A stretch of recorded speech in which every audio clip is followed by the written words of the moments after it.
High, this is আবির নিয়াস। সুখবর, ডেনমার্কে hotel ক্লিনারের কাজের বিশাল সুযোগ। আপনারা হাউসকিপার হিসাবে ডেনমার্কে কাজ করতে পারবেন। আপনাদের মান্থলি স্যালারি আসবে 2,60,000 টাকা। 2,60,000 টাকা স্যালারি আসবে মান্থলি। আপনারা সরাসরি বাংলাদেশে আবেদন করতে পারবেন এই হোটেল কাজের ভিসায়। এটা বাংলাদেশি ভাইদের জন্য বিশাল বড় একটা খুশির খবর, সুখবর। এই কাজের কি কি ডকুমেন্ট লাগবে এবং কতদিন সময় লাগবে ভিসা প্রসেসিং হতে, এই বিষয়ে আলোচনা করব। ডেনমার্ক হচ্ছে সেনজেন কান্ট্রি, ইউরোপের একটি সেনজেন কান্ট্রি। আপনারা এই দেশে হোটেলের হাউসকিপার এবং রিসিপশন হিসাবে কাজ করতে পারবেন। সব হোটেল রেস্টুরেন্টে অনেক লোক পোস্ট খালি আছে, অনেক লোক প্রয়োজন, তাদের জন্য লোক পাচ্ছে না তারা। বেশিরভাগ এশিয়া যে কান্ট্রিগুলো আছে তারা লোক হায়ার করছে। এটা বাংলাদেশের জন্য একটা বিশাল বড় কিন্তু খুশির খবর। ভিডিওটা না টেনে পুরোপুরি ভিডিওটা দেখবেন। আর যারা আমার চ্যানেলটিকে সাবস্ক্রাইব করেনি, প্লিজ আমার চ্যানেলটিকে একটা সাবস্ক্রাইব করে দিবেন। হায়ার করছে বাংলাদেশ, নেপাল, ইন্ডিয়া, পাকিস্তান, শ্রীলঙ্কা, এসব দেশ থেকে কিন্তু লোক প্রচুর পরিমাণ নিচ্ছে। তো বাংলাদেশ থেকে আপনারা যাইতে পারবেন। তো বাংলাদেশি ভাইদের জন্য বিশাল বড় একটা খুশির খবর, এটা গুড নিউজ। আর প্রবাসী ভাইরা আবেদন করতে পারবেন জাতির ভিসার জন্য। আমার প্রবাসী বাংলাদেশি ভাইয়েরা আবেদন করতে পারবেন।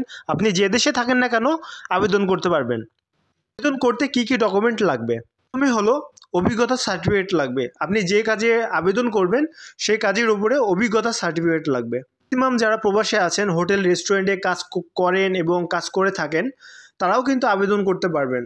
তাদের কিন্তু প্লাস পয়েন্ট, তাদের কিন্তু অভিজ্ঞতা আছে। আপনার অভিজ্ঞতা সম্পূর্ণ এবং অভিজ্ঞতা সম্পূর্ণ যদি সার্টিফিকেট দেখাতে পারেন, অবশ্যই আপনারা এই বিষয়ে যাইতে পারবেন। আমাকে অনেকেই বাংলাদেশি ভাইয়েরা প্রশ্ন করেছে যে ভাই, আমার 2 বছরের এক্সপিরিয়েন্স আছে, আমি কি আবেদন করতে পারবো কিনা, আমি যাইতে পারবো কিনা? ভাই, আপনার যদি কাজের অভিজ্ঞতা থাকে, আপনি যদি আবেদন করেন, ইনশাআল্লাহ সাকসেস হবেন। ইনশাআল্লাহ সাকসেস হবেন। আমি চাই আমার বাংলাদেশি ভাইদের যেন মনের আশা পূরণ হয়।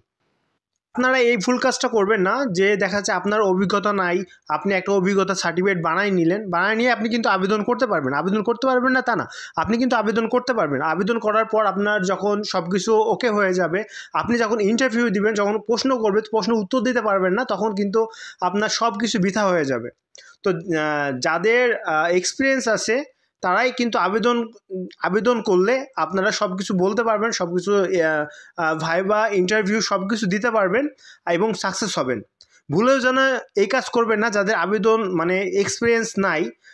যাদের এক্সপিরিয়েন্স নাই তারা যেন ভুলেও আবেদন করবেন না। দেখা যাচ্ছে আপনারা আবেদন করলেন, সব কিছুই করলেন, এখন ভাই যে আপনারা কিছুই পারলেন না, তাহলে আপনাদের সময় লস, টাকা লস, সব কিছুই লস।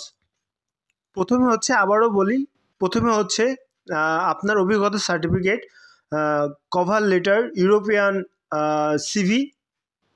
সিভি কভার লেটার তৈরি করতে হবে আপনাকে। ডকুমেন্টগুলো কোম্পানির কাছে শেয়ার করতে হবে। আপনারা গুগলে সার্চ দিলে অনেক হোটেল রেস্টুরেন্টের এই কাজের ইগুলো পাবেন, আপনারা আবেদন করতে পারবেন। আপনারা গুগলে সার্চ দিলে আপনারা অনেক হোটেল রেস্টুরেন্টের যেই হোটেল রেস্টুরেন্টে লোক প্রয়োজন, আপনারা গুগলে সার্চ দিলেই আপনারা এগুলা পেয়ে যাবেন। অনলাইনে যে জব সার্চ দিবেন, গুগলে যে হোটেল রেস্টুরেন্টের কোম্পানির লিঙ্ক পাবেন, সেই লিঙ্কে যেয়ে আপনারা আপনাদের সিভি, কভার লেটার এগুলো আপনারা দিয়ে দিবেন। ইনশাআল্লাহ আপনারা সাকসেস হবেন, আশা করছি। অনেকেই বলেছে যে ভাই, প্রথমে যে আমি কত টাকা বেতন পাবো, ওখানে প্রথমে কাজ পাবো কিনা। আসলে আপনি প্রথমে যখন যাবেন, যে কোম্পানি থেকে আপনাকে হায়ার করবে, যে পোস্টের জন্য আপনাকে হায়ার করবে,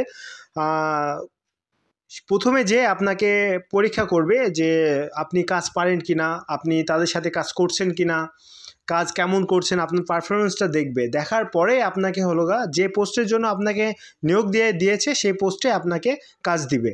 পরে আপনি কিন্তু ভালো একটা স্যালারি পাবেন এবং প্রথমে যে স্যালারিটা দিবে আপনাকে, দেখা যাচ্ছে যে 2 মাস পরে হোক, 3 মাস পরে হোক, আপনার স্যালারি কিন্তু বাড়বে।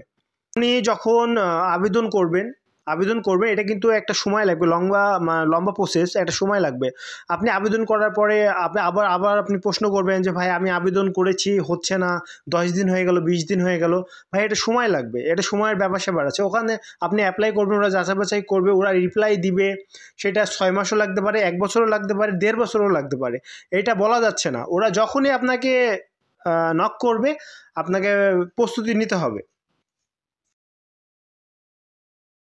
আপনাকে অনেক ধৈর্য ধরতে হবে, কারণ ধৈর্য না ধরলে আপনি কোনো কিছুই করতে পারবেন না, সাকসেস হতে পারবেন না জীবনে। যদি একা একা না আবেদন করেন, এজেন্সির মাধ্যমে আপনারা আবেদন করতে পারবেন। আপনারা এজেন্সি যান, এজেন্সির মাধ্যমে আপনারা আবেদন করেন, ইনশাআল্লাহ আপনাদের হয়ে যাবে, খুব দ্রুত হয়ে যাবে। যারা বিভিন্ন কোম্পানিতে কাজ করছেন তারা আবেদন করে রাখেন, আজ না হোক, কাল না হোক, 1 মাস পর হোক, 6 মাস পর হোক, যে একটা আপনারা রিপ্লাই পাবেন, ইনশাআল্লাহ একটা রিপ্লাই আপনারা পাবেন কোম্পানি থেকে।